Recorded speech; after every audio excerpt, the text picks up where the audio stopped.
Prof-It is brought to you by StopToShop.com, your ultimate source for Pokemon singles, tins, boxes, and cards from a variety of other games too. Type in the coupon code PROFIT in caps with a dash, and you'll sweeten the deal with a 10% discount on your full order. If you're looking for cards, make the stop at Stop to Shop.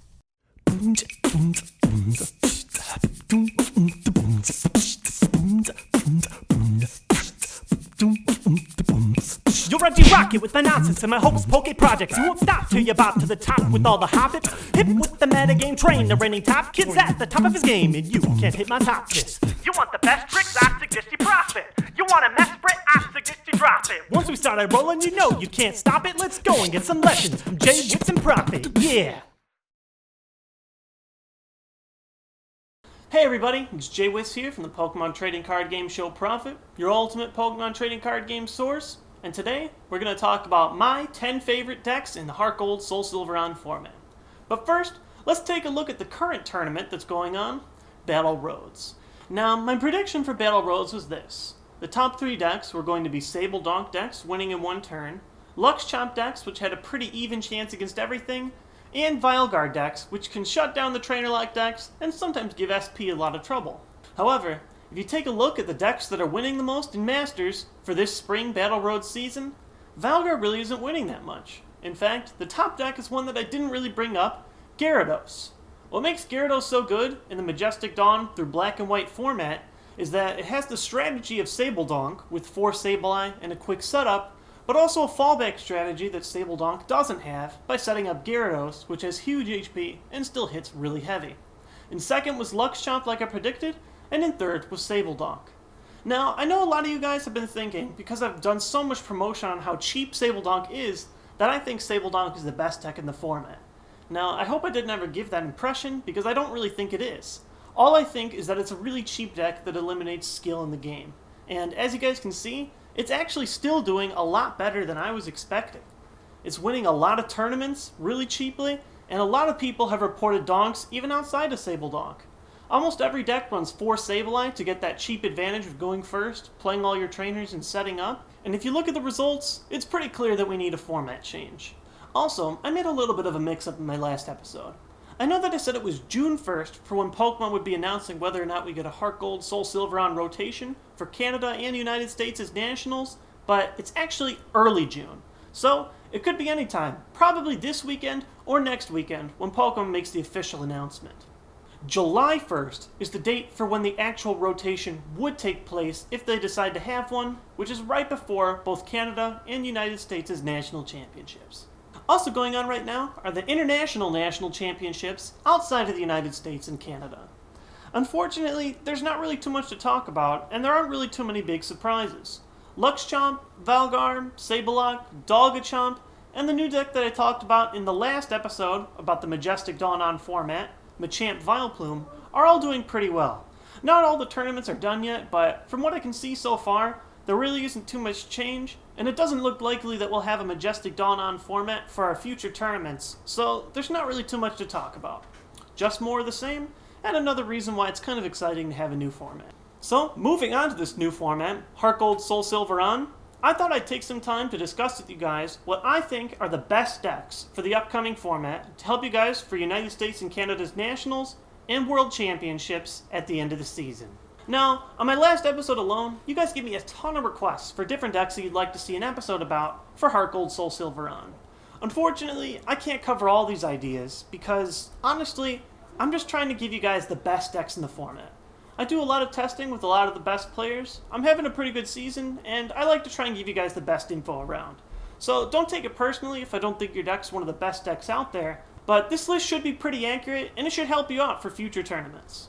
So, without further ado, here's my top 10 best decks so far, according to my opinion, in the Heart Gold Soul Silver-On format. Number 10 is Crobat Prime. Now, for the Majestic Dawn-On format, this card was incredibly overhyped, and it never really saw any popular play. However, in Heart Gold Soul Silver-On, it just might be pretty decent.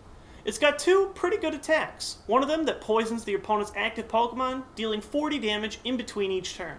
That can stack up really quickly, giving you a quick 120 with just the passing of your turn, your opponent's, and then yours again, which is really good for 1 energy. His other attack also does 40 damage for 1 energy as a snipe to your opponent's bench. This is great for knocking out Clefas or dealing damage while you're already doing the poison damage to your opponent's active Pokemon. Crobat Prime's got cheap attacks, decent HP at 130, and a great resistance to Donphan with fighting. The only problems with Crobat Prime are that he doesn't exactly hit very heavy, and while that damage does stack up, he doesn't get fast knockouts. The other problem is the lightning weakness, which isn't going to be very good against both Magnezone Prime and Zekrom.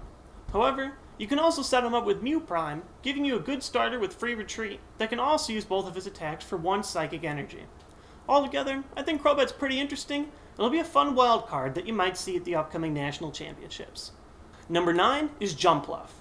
For all the same reasons that Crobat is good, Jumpluff is good. The only difference between Jumpluff and Crobat are that Jumpluff has much less HP, making him a lot easier to knock out, but he also does a lot more damage. And in a format like this, with a lot of high HP Pokemon, you'd probably rather be doing that extra damage. Jumpluff's fire weakness might seem bad with all the good fire decks, but at 90 HP, he's going to be one-shot by anything that does that much damage anyways, so it's not really a threat. He's also got the same nice minus 20 resistance to Donphan that Crobat has, which makes Jumpluff and Crobat very similar. Jumpluff can also be set up with a search Pokemon Sunflora, giving him a little bit of speed, despite being a Stage 2 Pokemon. Jumpluff should be a pretty decent deck for Heart Gold Soul Silver On, and for a lot of people that want to carry over an old strategy from the old format to this one, Jumpluff should be a pretty straightforward and simple choice. Number 8 is Tyranitar Prime. Like both Crobat and Jumpluff, Tyranitar Prime has a nice 1 energy attack that goes pretty quickly.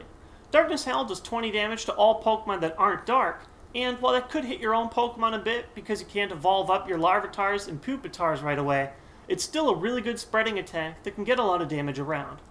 By the time you get 4 or 3 energy on Tyranitar Prime, depending on whether or not you're using a double colorless energy, he can one-shot pretty much anything in the format. At 160 HP, Tyranitar Prime's extremely hard to knock out, and the only thing that will give it trouble is its biggest weakness, and that being a ×2 weakness to fighting. Machamp Prime and Donphan will have a field day against Tyranitar, and it's going to be really hard for Tyranitar to run a counter against him.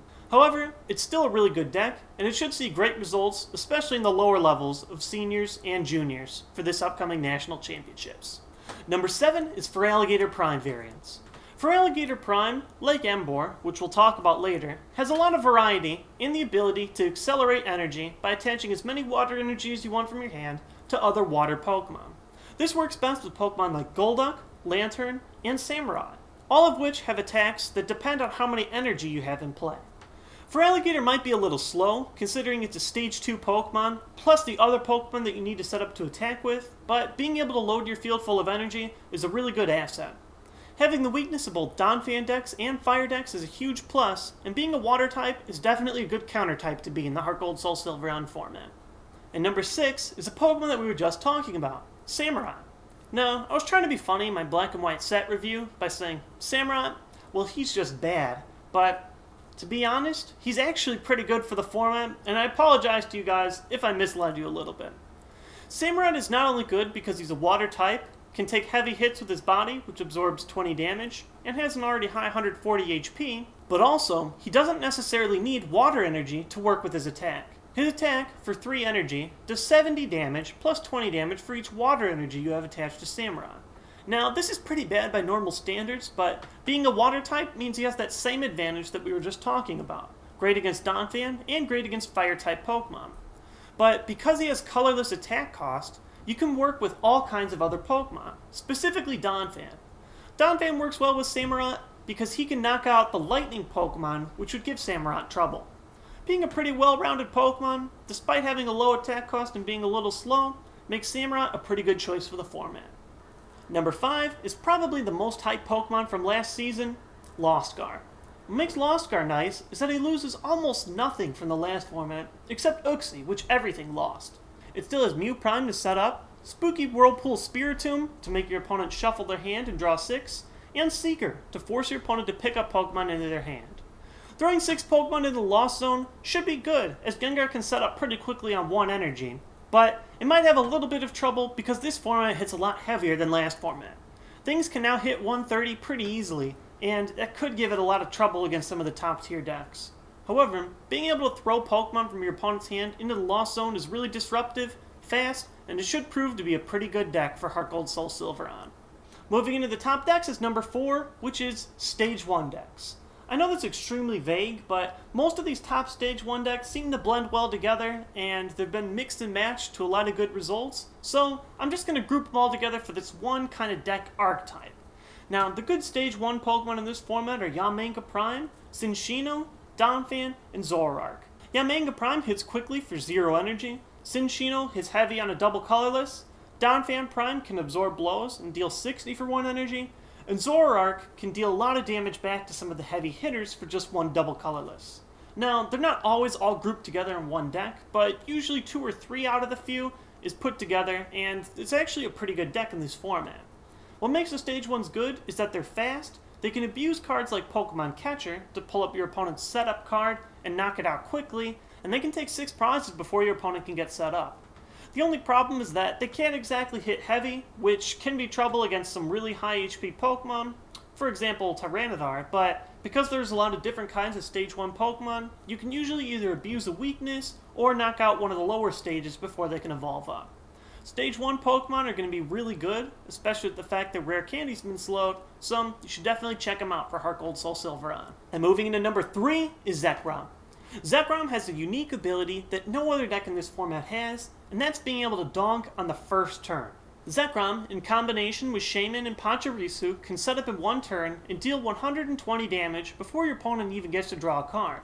Now, you need to have a pretty good hand to do this, and you can mess around the consistency to make it happen a little bit more often, at the risk of not having some text, but the fact that it can happen is a definite plus. Otherwise, it just hits really heavy, really quickly. 120 damage is a lot, and with plus powers and junk arms to reuse those, and Pokemon Catcher, it's a really disruptive deck too. Its main weakness is that weakness to fighting, but a lot of Zekrom builds have been using Yanmega Prime as a tech. Yanmega Prime's resistance helps you at least deal with Donphan and weaken it to knock it out with Zekrom, and in my experience, it actually makes a straight Donphan matchup slightly favorable. Now, this can require a lot of testing, and it's not exactly proven. It might depend on the strength of the player, but it definitely helps even out its one major weakness. Zekrom's definitely a really tough deck, and you're bound to see a lot of it at Nationals. Moving to number 2 are Donphan and Machamp variants. What gives Donphan and Machamp so much good synergy is that they both use the same energy, fighting, and they both work together, one for early game, one for late game. Donphan hits for your early game, with 1 fighting energy with Earthquake doing 60 damage and 10 damage to each of your own benched Pokemon. Now normally that damage to your bench would be bad, but in combination with Machamp Prime, whose attack does 100 damage plus 10 more damage for each of your own damaged bench Pokemon, it works extremely well. Machamp Prime's Champ Buster can do up to 150 damage for 3 energy, 2 fighting and 1 double colorless, and that's enough to knock out all the heavy Pokemon inside of this format. What also helps both Donphan and Machamp is that they have different weaknesses, meaning if your opponent's playing an all-water deck, you can still use Machamp and you won't have that same water weakness that Donphan has. If you look over at the forums, this deck seems to be the most discussed among players.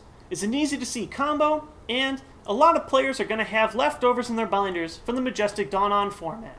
So watch out for it at Nationals, and try it out yourself if you like Donphan or Machamp. And moving in for the clear number 1 spot is Emboar. Emboar with the ability is the deck to beat. What makes Emboar so good is that it has synergy with all kinds of Pokemon. First, it has good synergy with Draw. It can use Ninetales because it runs on Fire Energy.